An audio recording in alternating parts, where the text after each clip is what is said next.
Some women bring light the moment they walk into a room. Others, well, the light returns the moment they walk out. Now, don't get me wrong.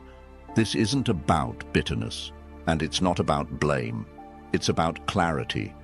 Because if you've lived long enough, and I know you have, you've seen it for yourself. Not everyone who smiles at you is a friend, and not every hand you hold is meant to hold yours back. Life's too short to keep giving your time, energy, and hard-earned peace to women who drain you, confuse you, or leave you second-guessing yourself.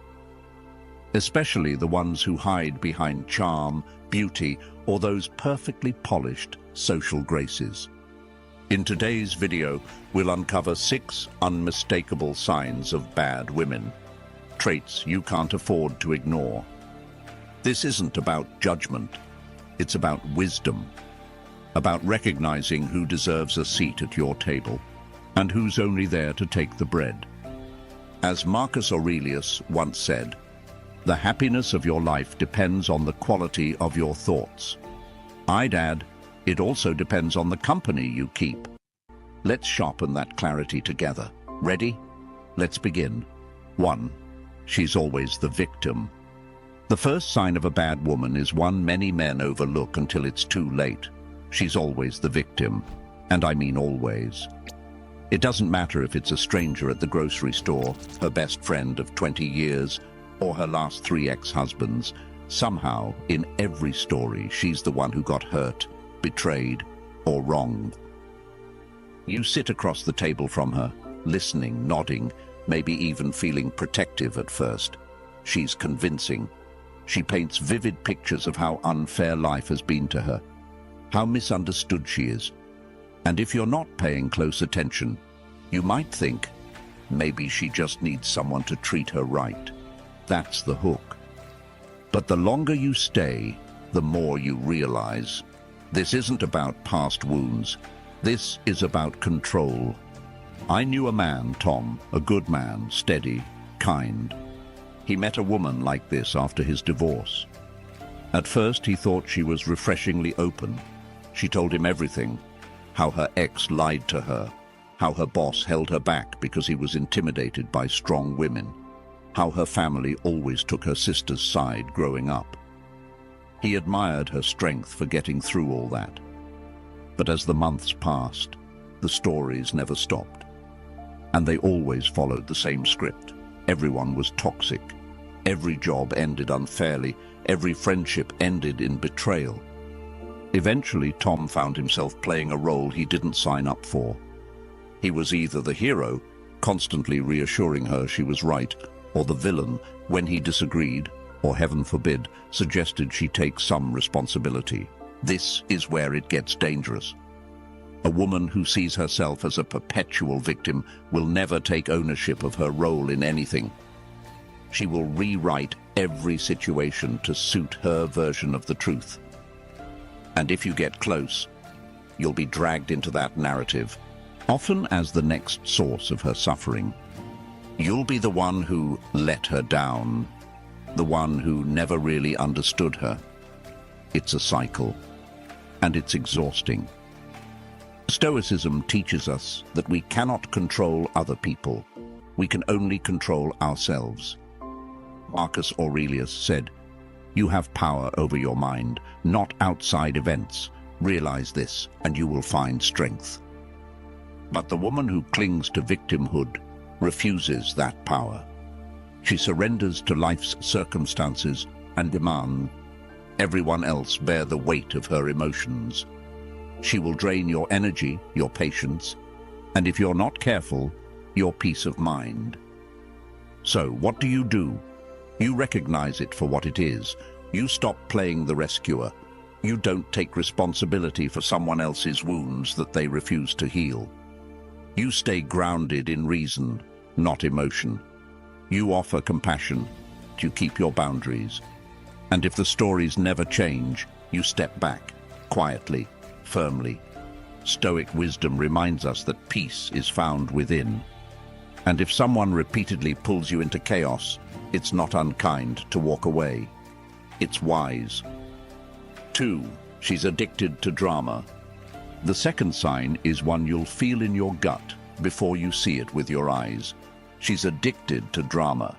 And I don't mean the occasional emotional outburst we're all guilty of now and then.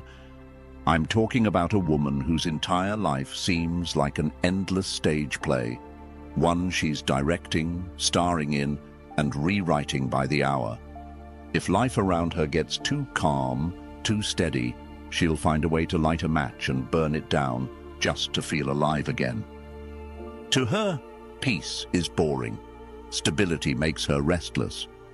And without even realizing it, you'll be pulled into a cycle of conflict, confusion, and emotional chaos that never seems to end.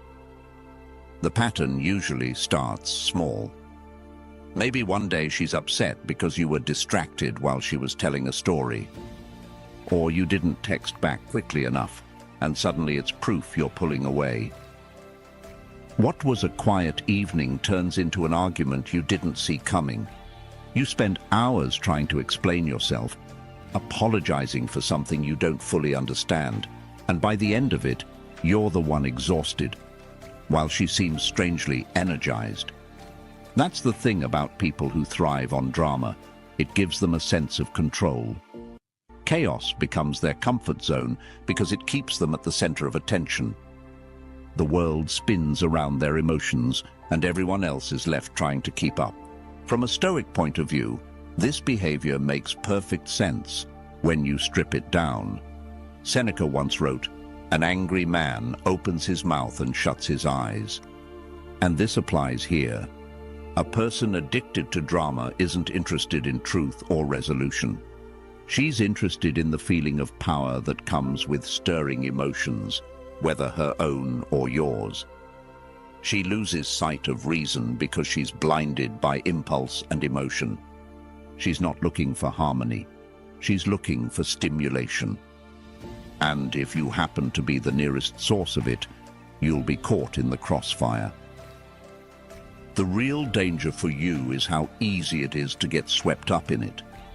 You may tell yourself that you're helping, that you're calming things down, but you're not. You're playing your part in her drama, whether you mean to or not.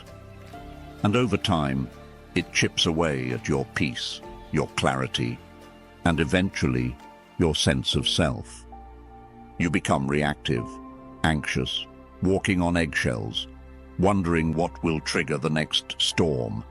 And when a man loses his inner stillness, he loses his greatest power. The solution? Distance. Not necessarily physical at first, but emotional. Step back. Let the waves crash without jumping in to save anything. Observe, but don't participate. As Epictetus taught, we can't control others. We can only control how we respond. And sometimes the wisest response is silence, space, and the refusal to engage in someone else's chaos. You're not obligated to be an actor in anyone's drama. Your role as a Stoic man is to remain grounded, steady, and above all, free. 3. She controls through guilt. Did you know that guilt is one of the most effective tools of psychological control? Studies show it activates the same regions of the brain associated with physical pain. That's why it feels heavy. That sinking feeling in your chest, the tightness in your gut. It's not all in your head. And some women, the wrong women, know exactly how to pull those strings. The third sign of a bad woman is this. She controls through guilt, not directly, not openly, but in quiet, calculated ways that make you second-guess your own decisions. At first, it seems like she's just sensitive. Maybe she gets upset when you cancel plans to focus on something important at work. Maybe she goes quiet when you suggest taking a little time for yourself. You think, she just needs reassurance. So you offer it. You cancel your plans. You rearrange your priorities. And each time, you give up a small piece of yourself to avoid seeing that disappointed look in her eyes. You know the one. It says, "I thought you were different. I thought I mattered more." She never has to say it out loud. Her silence is enough. Her sigh is enough. You start to feel like you're failing her, like no matter how hard you try, it's never quite enough. And here's the tricky part. You don't even realize it's happening until you've already crossed your own boundaries. You're no longer making decisions based on reason or values. You're reacting. You're trying to avoid the feeling of guilt that creeps in whenever you do something for yourself instead of for her. And this is how she keeps control. Guilt becomes the currency she trades in, and the more you pay, the more she demands. Not always with words, but with gestures, moods, and the careful withdrawal of affection. You find yourself explaining your choices more than making them.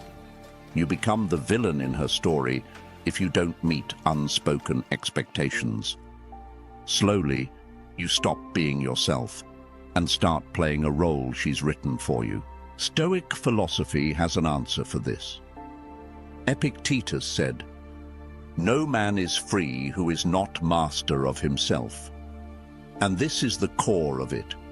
When you allow guilt to guide your actions, you've already surrendered your freedom. Guilt clouds judgment. It pulls you into a cycle of appeasement where you lose sight of your own purpose and values. The solution isn't to fight or argue. It's to set clear, steady boundaries. To act from reason, not from fear. You offer what you choose to offer, not because you're avoiding punishment, but because it aligns with who you are. And when she tries to pull on those old strings of guilt, you remain still, calm, resolved. A man who knows his values, who stands firm in them, is free. And freedom is something no amount of guilt can ever take from you, unless you give it away. 4. She lacks empathy. The fourth sign is one that often reveals itself when life takes a hard turn. She lacks empathy. And if you've lived long enough, you know one thing for certain. Sooner or later, life will take a hard turn.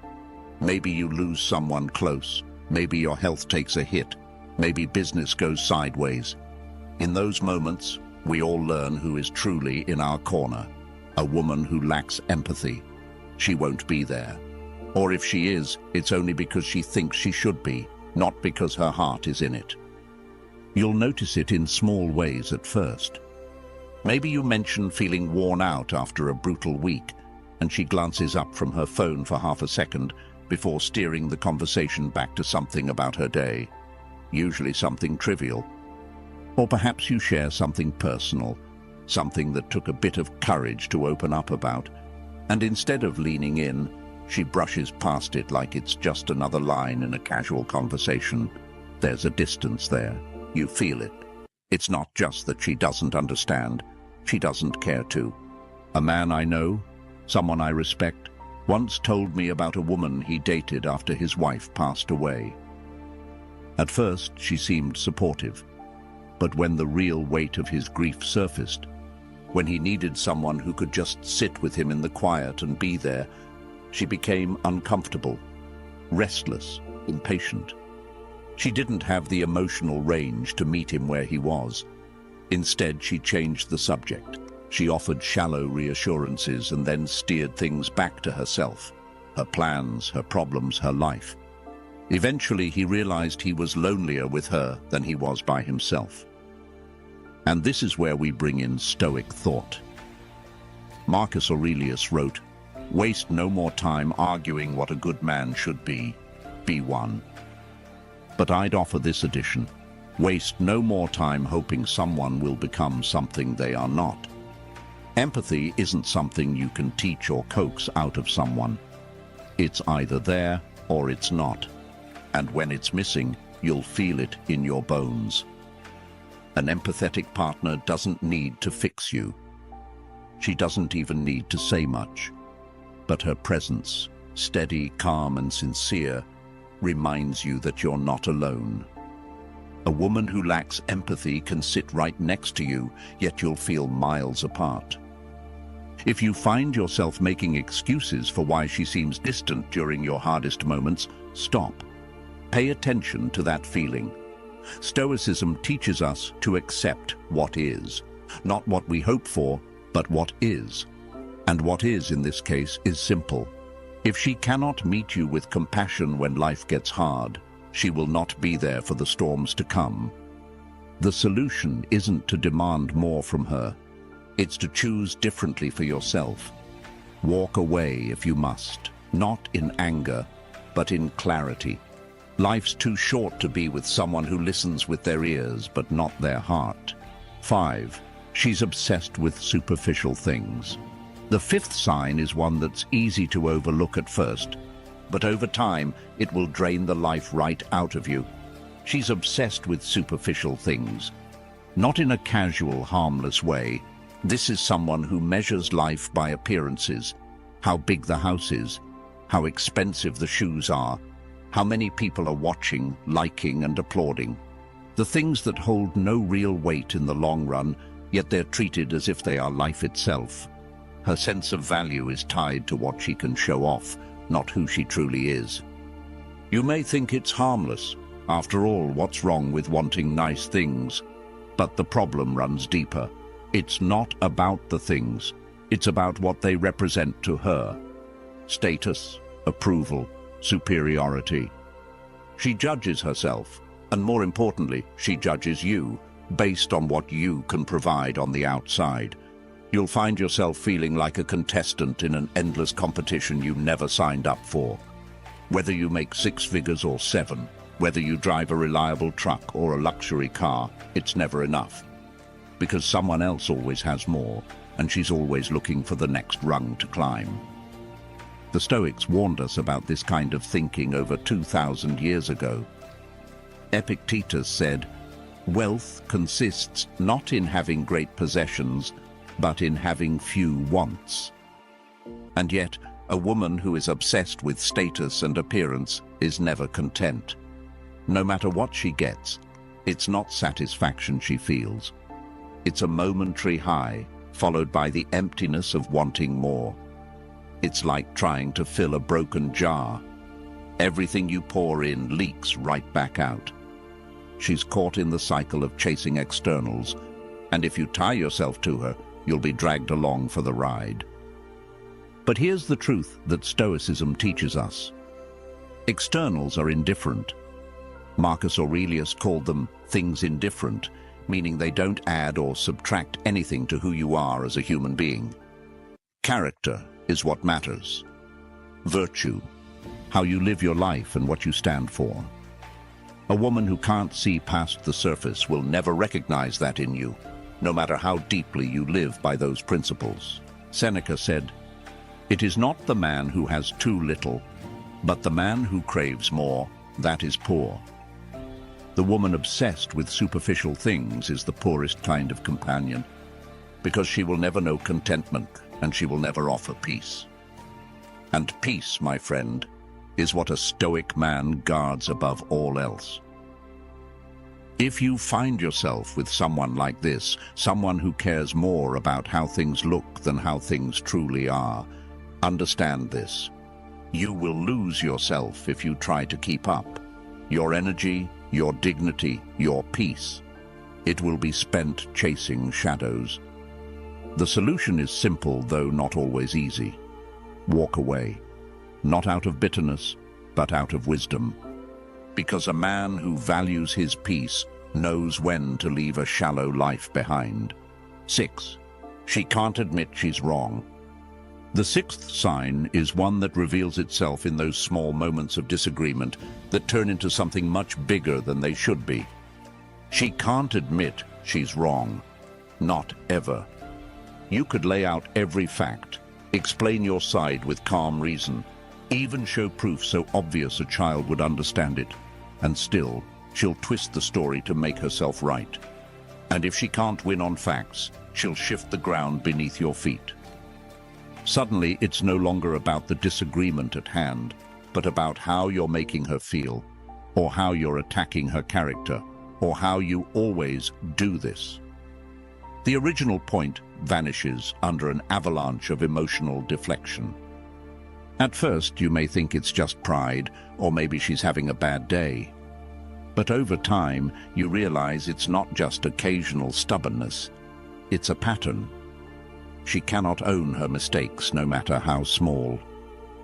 She will defend a bad decision, a hurtful comment, or an obvious oversight until the very end, because in her mind, being wrong equals being weak. And weakness, to her, is unacceptable. The problem is deeper than mere pride. Psychologically, people who refuse to admit fault often do so because their sense of self is fragile. Accepting blame feels like a threat to their identity, so they fight to protect it at all costs.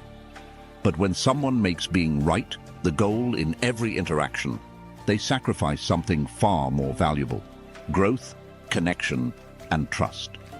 Because a person who cannot acknowledge fault cannot learn, and a person who cannot learn cannot grow. The Stoics understood this better than anyone. Marcus Aurelius wrote, "If anyone can refute me, show me I'm making a mistake or looking at things from the wrong perspective, I'll gladly change. It's the truth I'm after." That's the mark of real wisdom, the ability to welcome correction as an opportunity, not an attack. When you find someone who rejects that principle, you'll find yourself in a relationship where your perspective is always under suspicion, and the weight of being the reasonable one always falls on your shoulders. That burden is exhausting, and it's lonely. A relationship like this becomes less about connection and more about control. And the irony is, by refusing to admit fault, she loses the very thing Stoics believe gives life its purpose: the pursuit of truth. If she can't say the simple words, "I was wrong," she's not just protecting her pride, she's walling herself off from growth, understanding, and ultimately, from love itself. For a Stoic man, this is where clarity becomes essential. You must choose humility and truth in your own life, and you must choose a partner who does the same. Not because she's perfect, but because she's willing to be imperfect, and brave enough to admit it. Without that humility, there's no partnership, only competition, and life is too short to spend it keeping score. Seneca said, "Only time can heal what reason cannot." But in a relationship where reason is never allowed a seat at the table, time only makes things worse. The solution? Seek someone who knows that saying "I was wrong" isn't a weakness, but one of the highest forms of strength. And if she can't offer that, then in truth it's time to walk away, not out of anger but out of respect for yourself and for the life of wisdom and peace you're building. 7. She disrespects your time. If life has taught us anything by this age, it's that time is the one currency we never get back. Money, you can earn it. Health, you can fight for it. But time, once it's spent, it's gone. That's why a woman who disrespects your time isn't just careless. She's dangerous to your peace of mind. And if you're not careful, she'll steal years from you in small, silent ways that you won't even notice until it's too late. I remember a man named Richard I used to work with in Houston, a successful contractor, mid-50s, one of those men who had built everything he had from the ground up, sharp, disciplined, respected. But in his personal life was another story. Richard had started seeing a woman named Elise, and at first she was charming. She had the looks, the warmth, and she knew how to make a man feel wanted. But there was a pattern. She was always late, 20 minutes, then 40. She'd cancel plans last minute because she wasn't feeling up to it, or something important came up. Sometimes she'd simply forget altogether. Richard, being the patient man he was, let it slide. At first, he figured it was just life, things get busy. We all know how that is. But weeks turned into months. Richard found himself shifting his work schedule to fit hers.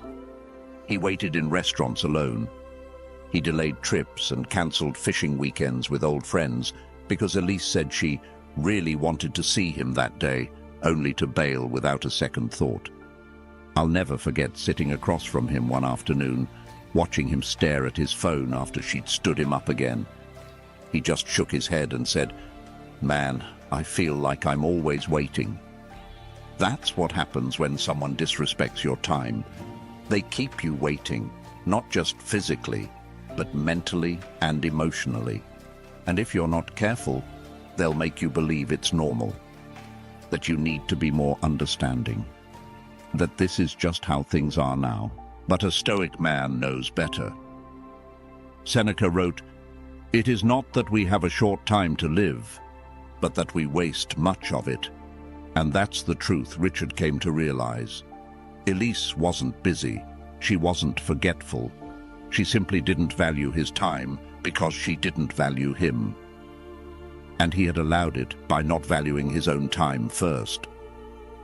The solution isn't confrontation or ultimatums.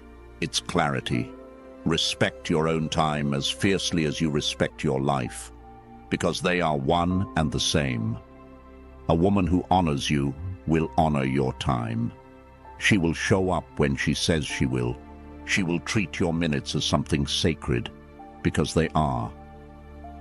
Epictetus asked, "How long are you going to wait before you demand the best for yourself?"